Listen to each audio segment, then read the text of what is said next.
So as we in a way are treating the same issue, Michael, thinking about Bible as interface, but I'm taking a complete different perspective. I wanted to start just to briefly introduce what my interest is in the notion of Scripture as interface, and then sum up my paper just the way I did in the five central issues, and then start up discussion. I think there's a lot to discuss about, and I'm really looking forward to that.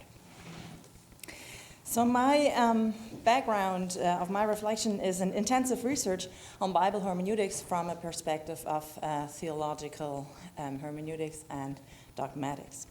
I have two projects running on that, and you find them or they are in the background of what I'm doing in my paper. So I briefly sketch them. On the one hand, I'm writing a book. It's the second book thing we have to do in Germany, my Habilitation, on the question of authority of Scripture. So what does it mean to talk about authority of Scripture? What is it? How is it constituted? How can we talk about that today?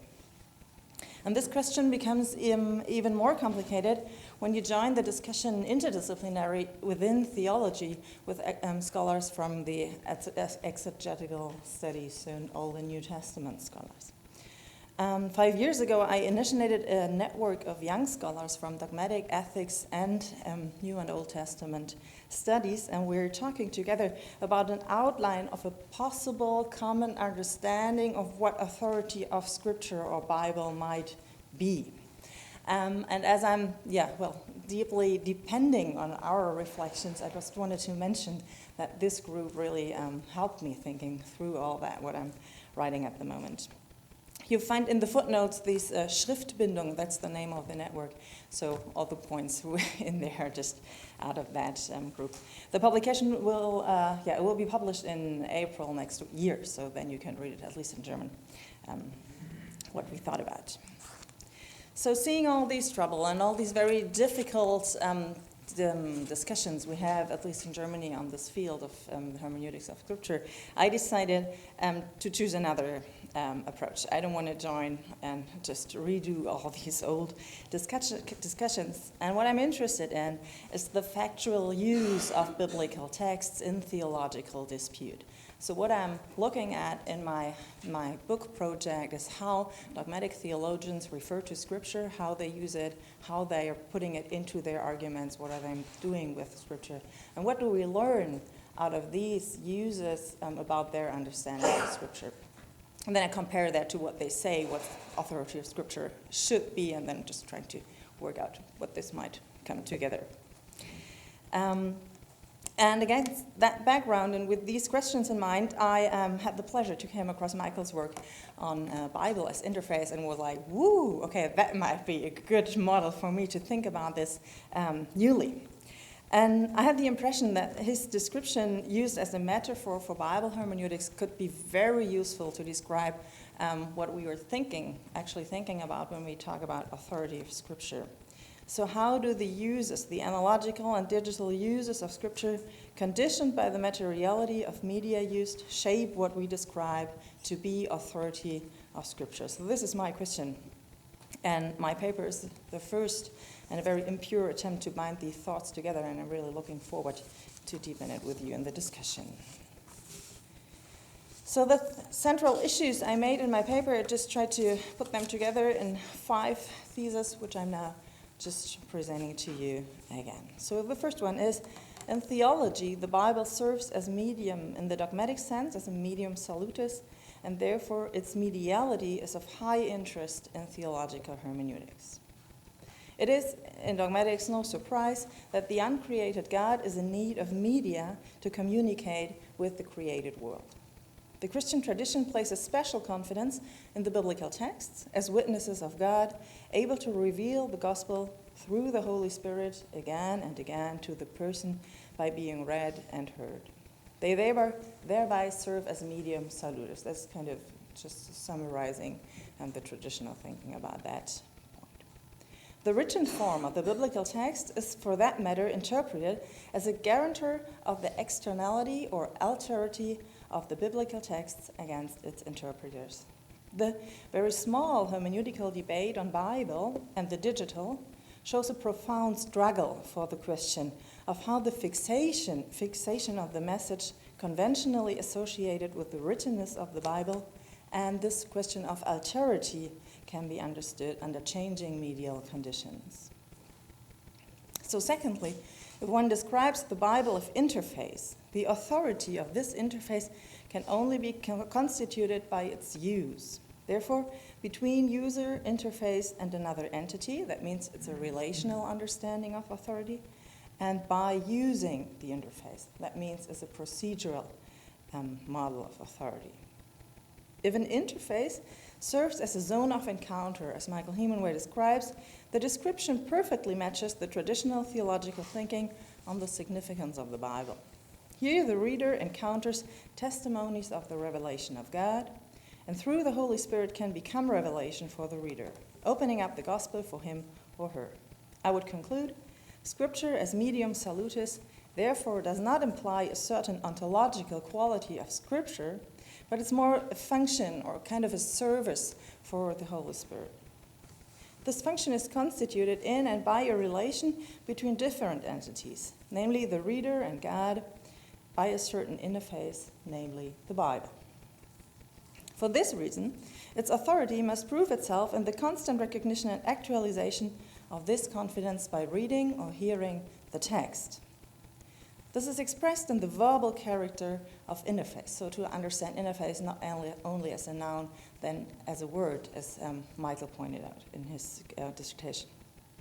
Scripture's authority comes to bear it if and insofar it is read with the confidence that the gospel can be disclosed by reading these particular texts.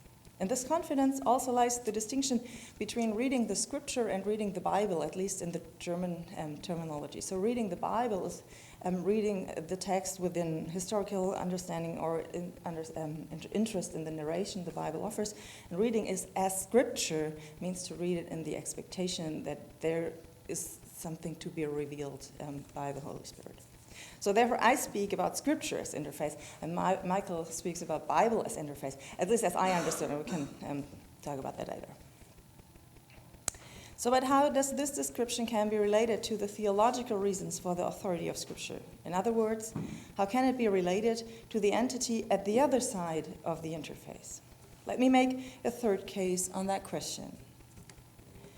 The reason for the description of Scripture as interface does not lie in the interface itself, but in the entity witnessed to in the biblical texts. My understanding offers, therefore, a pneumatological and Christological perspective on understanding Scripture with effects on ecclesiology and philosophy of the theological sciences. Especially, theologically, the description of Scripture as interface is to be specified as a function or as a service by the Holy Spirit. It serves as an interface used by the Holy Scripture to open up the gospel. At this important point, related to the authority of Scripture, human action and God's action come somehow together. We raised this point in the online discussion already. I think we should deepen that here. Regarding ecclesiology, one has to conclude, firstly, this efficacia, which is the Latin term for this kind of process, proves itself again and again in the communion of believers through history. Therefore, the confidence in the biblical text, that means reading the biblical text as Scripture, always precedes the reading of the individual Christians, as they are part of a Christian tradition. Secondly, one has to differentiate carefully between possible readings of the Bible. Although every act of reading is an exploration, not every exploration of the Bible opens up the gospel. We can only experience the Evangelion, and as soon as we start to share it by witnessing to it, our experience is hidden in our words, in our culture, in our communication setting. This also has high effects on the question of the authority of Scripture for theology, which is used to be described as a scientific endeavor, so it's kind of a question how this fit together, or as it fits together at all. This pneumatological understanding leads to the Christological basis of this whole thought. The incarnation of the Logos in Christ is itself kind of a medial transformation of God be present with us. Scripture does not replace Christ as a medium, but witnesses to him, at least in part. There we had the whole discussion about the Old and New Testament things, but I think we shouldn't enter that now. Therefore, one can speak of a two-staged mediation of the gospel. The hiddenness of the message itself leads to an inevitable plurality of readings and interpretations of these evangelion, both in the plural witnesses of the biblical text itself and in our differing readings of these texts in history and today. Hemingway used the term anarchy, which I like pretty much, and we just started the discussion on that term last night. I would paraphrase it as follows.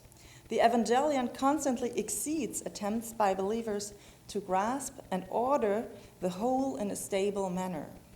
Plural medial references and interpretations are therefore not a drawback of Scripture's authority, but its constitutive characteristic. And that leads me to my fourth thesis: the alterity and fixation of the biblical text, based on their medial form, is a dogmatic construct. Taking up the perspective of the user, let me come back to this question of alterity I raised in the beginning. In my paper, I try to interpret the affordances of Scripture as Michael describes them as follows. I keep the remark on the Bible as a high surface area pretty short. Michael raised that question with a bunch of interpretation, but I just stick to it very shortly. So biblical texts are highly pluralistic, and therefore I would entirely confirm Michael's description that, and I quote, the relationship of the interface always exceeds a user's ability to master an interface in its entirety. And I think that's completely true for the biblical text understood as an interface. This implies anarchistic interferences to all theological aims to simplify or unify the biblical witnesses to a single message. The fixation of Scripture by any medial form in hope for a unifying impact must therefore be unveiled as a dogmatic construct. But the search for a stable alterity of the medium against its interpreter has already been contested by reception aesthetics theory. So this is not really something new in digital media, but in other theories as well. There, readers and text become interface and user, which are intertwined by one another in different material and virtual constellations. On the contrary, in interactive approaches to biblical text, the text will be constantly being reconstituted, collage-like reconstructed, and linked to another. So it's always kind of different texts evolving out of your reading. So it's not that far away from what your machine does, but I think we should discuss that. But that does not necessarily mean to deny the notion of the alterity of Scripture. Scripture's alterity is part of its pneumatological understanding, so it's not part of the medial understanding, but the pneumatological basis on that. Therefore, it is part of the experience of spiritual reading and can only be witnessed intersubjectively, and I think we should deepen the discourse on that question, what that means. Do we have any rules for this kind of discourse? Are there wrong interpretations, wrong experiences? How can we try to bring that together in a way? One point trying to bring that together is my fifth thesis, which stresses the act of collaboration. So it's kind of a communal reading you have to do on Scripture based on all these descriptions. Following a relational understanding of authority, the interpretation of biblical text in community is of central importance. Reading, hearing, and interpreting in koinonia is at the heart of the understanding of Scripture, and there is no other way interpreting Scripture than doing it in this kind of communal way. This understanding is closely related to what I said earlier on the anarchistic character of the Bible. The Evangelion constantly exceeds attempts by believers to grasp and order the whole in a stable manner, and we are therefore not only for medial reasons, but as much for theological reasons obliged to read the Bible collaboratively and bringing all the perspectives kind of together. Now, I already mentioned some of the discussions we might enter. In the end of my paper, I raised two questions which I'm interested in. It's like really open questions for me. So the one is a more general one on talking about media change. We always have, at least in Germany, a huge debate on this kind of Medienwechsel, so that the media is changing. And what I see referred to Scripture is more than we have the question of media plurality. It's about the written text. Most digital approaches to the Bible are approaches to text. So we have to deal with the very, very old question of how to relate image and text, how to relate orality and literacy. There are other questions arising newly, but I think it's, well, at the core, it's a very old question we have to deal with. And my second question is, to what extent the question of alterity of Scripture is a useful and necessary one? I just mentioned these questions of how to relate the different interpretations, the different experiences of and with Scripture together, and the interest of these kind of critical function of Scripture against its interpreters, which is at the very heart of at least the Lutheran understanding of scriptural principle. I think it's a very important one. We have to think about how we can reformulate that. And then I have a question which Michael does not really pose explicitly in his dissertation, but I was really interested in. And the question of whether there are media which are more appropriate than others to reading the Bible. So Michael writes, I just quote you once again, if the Bible at its best is an interface that enables relationship with users that cannot be reduced to simple consumption of its contents, and there the quote ends, I ask myself, how can the Bible at its best be theologically interpreted in digital and analog forms, in which media are appropriate for that? And I've so many points in here which I just wrote through your comments. I'm really grateful for all your comments, but I think I'll just leave it here and you can ask the questions by yourself and we start entering discussion. So thank you very much.